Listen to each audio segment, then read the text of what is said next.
Well, June is officially over, and I thought it was going to be a pretty low game month because people I usually play with were just on travel and out of town.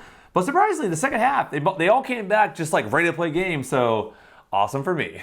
In games we did play, we managed to get 40 plays in, of which there were 28 different games played. And within those, there were 9 games that were new to me. And having just 9 games be new to me was definitely a change of pace. Typically, I have so many new games played a month. But this time, I you know what? I just want to replay some games I already played. So I was always asking people, hey, what game do you want to play today? So instead of me, forcing a new game on them, I was like, hey, we'll just pick a game we played in the past. Which one comes to mind? And then because of that, we were able to revisit some gems that I just, we'll talk about today.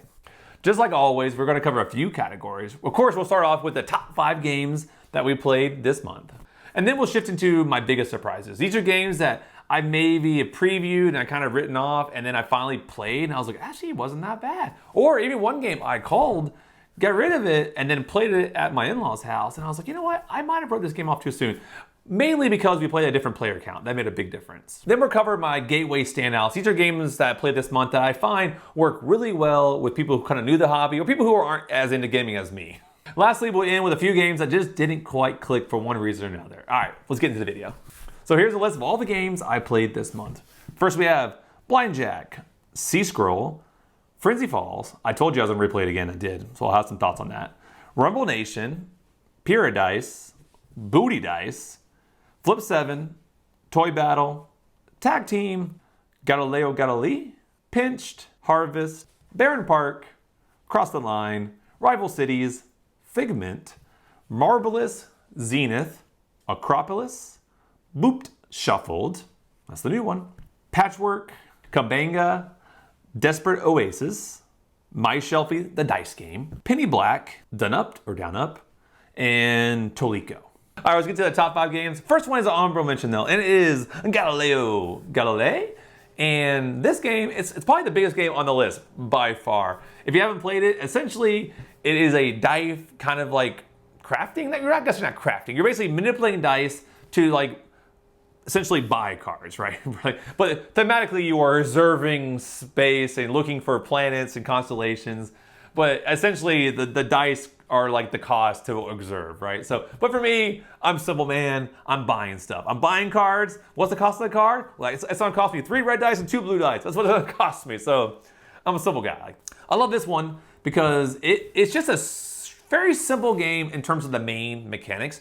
You're moving this little telescope to like select your main action. And then from there, you are essentially just trying to like buy these cards.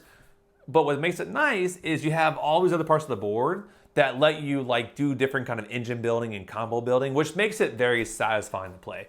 Because ultimately, I find, at least in my couple plays with my buddy, is like we roughly are like getting the same amount of points in terms of like observing planets. So if you're playing fairly optimal, you'll be roughly equal. But where I think the difference is how well do you do the other stuff, right? The other objectives, are you beating those first? Are you doing this? So having that optimization, which doesn't have to be super optimal, so it's not one of those games like White Castle, we gotta be ultimate, the ultimate the way of being optimized. Not that bad. You could be a little loosey-goosey, but all right, so my official number 5, it is Desperate Oasis. I love finding these like 2-player only card games. I love them. I love like Battle Line and Shot and Totten, like those kind of games. This one reminds me of that, but with a little bit of a twist, a little bit of a wrinkle, if you will, because you have things in the middle you're competing for. But with this one, you can also play on the other side of the fence. So I can actually play a card on your side. And there's this whole like grouping mechanic thing where if I play an animal, say like, I don't know, I forgot one of the animals, like an elephant. I think it's like there's only 2 of them in the game, but still, there's an elephant. If I play an elephant, I say on this column, and I have another one already here in this column, well, that one actually will immediately suck over to the elephant. Other animals attract other animals. They want to be like herd type things, right? So that can be really sneaky because what if you have 3 of something on one side and one of the cards is negative? Well, if I play, say, a rabbit, well, then it's going to pull on your side, 2 of the rabbits into the negative, and now you're winning that negative card. So there's a lot more to the game, but it just has this super clever, pull, kind of like this tug and pull, the little lane battle feel to it. Cool game. I've only played 3 games of it so far. Definitely want to play more. So I'm sure it will move up in my games I like in this genre, but we'll see. Number 4 is Rumble Nation. we're sitting there with my buddy the other day, and we're like, man, I gotta play a game. I look over, Revelation's right there. I saw it at the corner of my eye. Real thin box. I kind of hide sometimes. And I was like, you know what? Let's play Revelation. And as soon as you open the box, I realized that I have never played like the advanced module. So I've only played the basic game because I'm always teaching new people or just showing people who just hate playing. They just want to play the base game. So I said, you know what? Let's play the advanced one, which honestly isn't that advanced. It just adds this other character into the game. And so those who don't know, essentially this game is all about rolling dice, and it's all about the setup. The setup is the entire game of this, and then the main battle just kind of plays out by itself. So you are rolling dice, and you're putting soldiers on this map that have numbers on them from like 2 to 12. And essentially that's the entire game. You're trying to figure out where should you place your soldiers. In the advanced version, one of the soldiers just happens to be a big guy, and he's worth like 2 soldiers instead of 1. But that one soldier, at some point in the game, you're allowed to do like one special action that sort of breaks the game a little bit.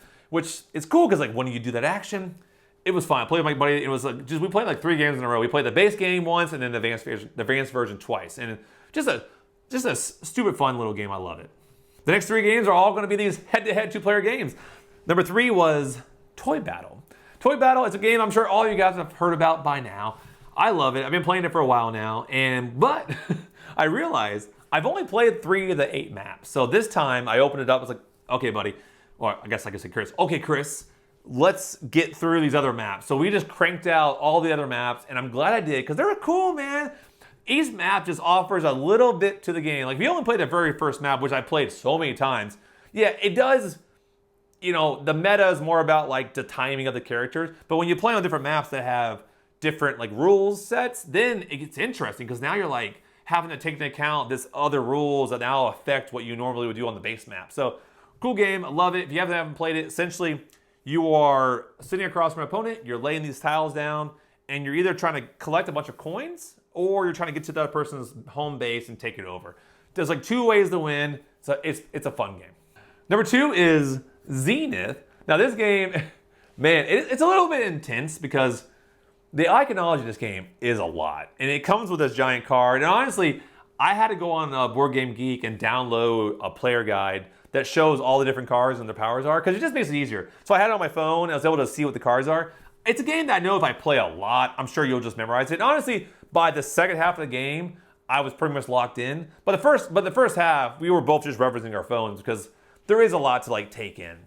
But all that aside, it's still a fun game because if I can get through all that and still enjoy it, you can tell the game's awesome. It's a game that definitely warrants and definitely deserves a lot of plays. But you know, I've only played games in person, so obviously it's a game I'll probably try to bring out like maybe once every few months. But I love it though. But if you don't know, essentially it's another lame battle game, just like kind of Desperate Oasis, where in this one you're trying to just basically pull these planets that are in the middle of the board to your side. There's several different ways to win. Like you can get like 3 of the same planet or like 4 different planets or something like that. But because of that, you're always in this constant battle of like, how much defense do I play? How much offense do I play? You know, that's where the struggle is. And there's a lot of other things around you. You're playing cards in front of you that let you do certain powers, but also there's other parts of the game that let you do like different game-breaking things or get extra actions or combo things together. So it's a cool game trying to figure out what's the right balance. All right, number 1. This is Rival Cities. I've heard about this game, but I finally tried it. It's been sitting on my shelf for probably 6 months now. And I was like, okay, today's the day. My buddy was coming over. I had 30 minutes, and I was able to crank this baby out. Set it up, read all the rules, watched a video on like 3 times speed on how to play it. Between the 2 of them, right as he walked in the door, I basically had it down, and we played it no problem. So with Rival Cities, I love games like this because it does something that, you know, that just gels with my mind, where it can feel complicated, but the main thing you're doing is super simple. Essentially, you're just moving your guy around this board and taking actions. That's pretty simple. Now, I think there's like 5 ways to win, and that's where it's complicated, because while your actions are simple, trying to balance all these other things, it's a little bit more complex. And that's what I really enjoy about the game, because like, it's not like the movement is super complicated and the game is super complicated. It's like, okay, I like when like one thing is straightforward and the rest of it can be a little bit more chaotic in terms of like how to focus. I mean, I've only played it once so far and I won, so there's that. But it was sneaky because it's one of those games where like you have several things you can do. My buddy was focused on his law track. He was trying to win all these law cases and like, I guess they're like settling lawsuits or whatever.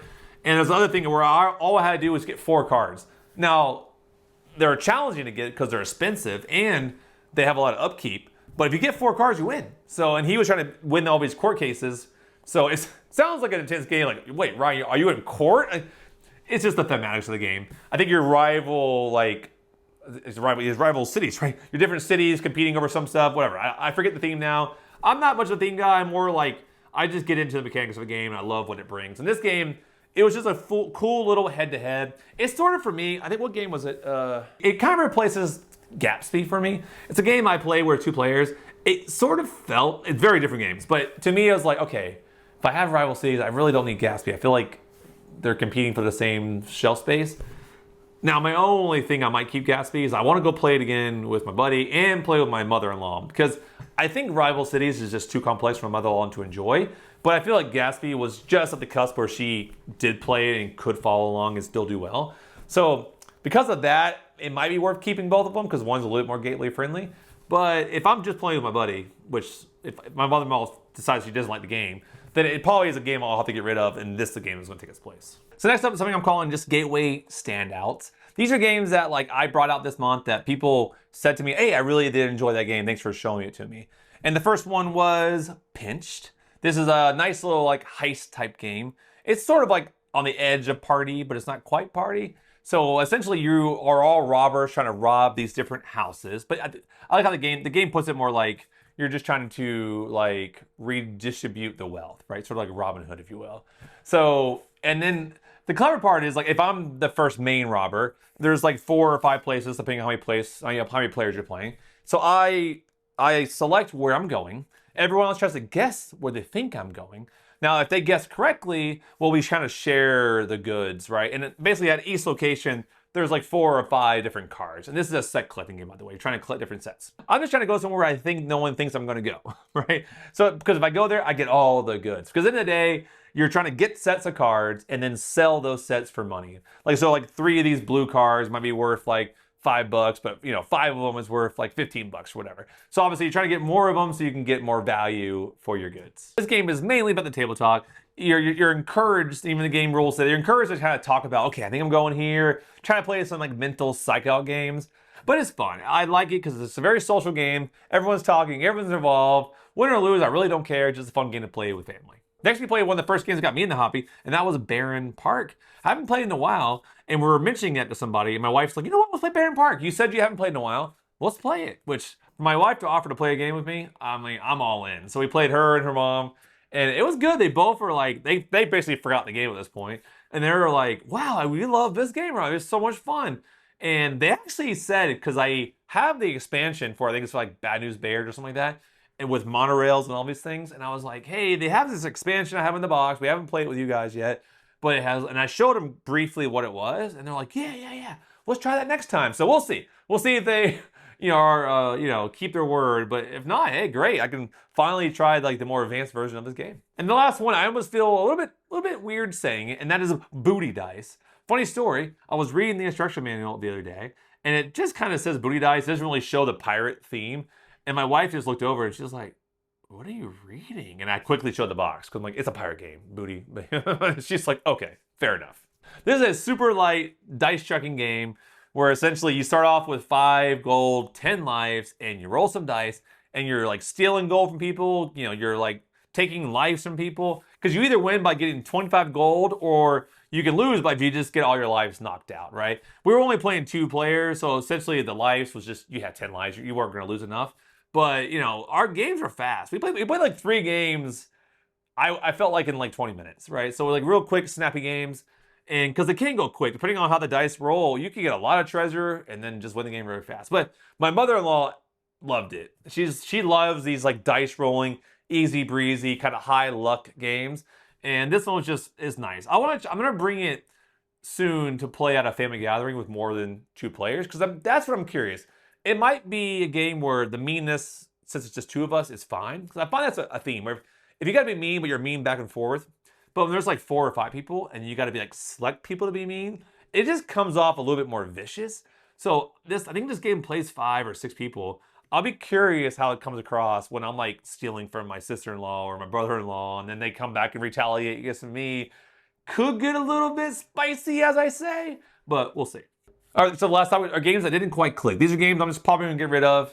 And first up was Harvest. Now, this is a game I saw people talk about all the time, and I really had no interest in it. I could just tell, it doesn't seem like a game like for me. I just feel like it wasn't a game for me. But you know, enough, you consume enough content, you start hearing some things that resonate with you, and you're finally like, you know what? Maybe I wrote it off. Maybe it is a game I would like. Because I play some other, worker placement games, and I was like, I like that. I like some of the things they offer. This one seems to be like a lighter version of it. So I was like, okay, this could be a cool game to maybe introduce to my in-laws, because so far I have not introduced like any worker placement games to them. So I just figured most of the ones I have, I could just tell it's not going to work. So I thought, okay, could this be a cool gateway? Let's try it.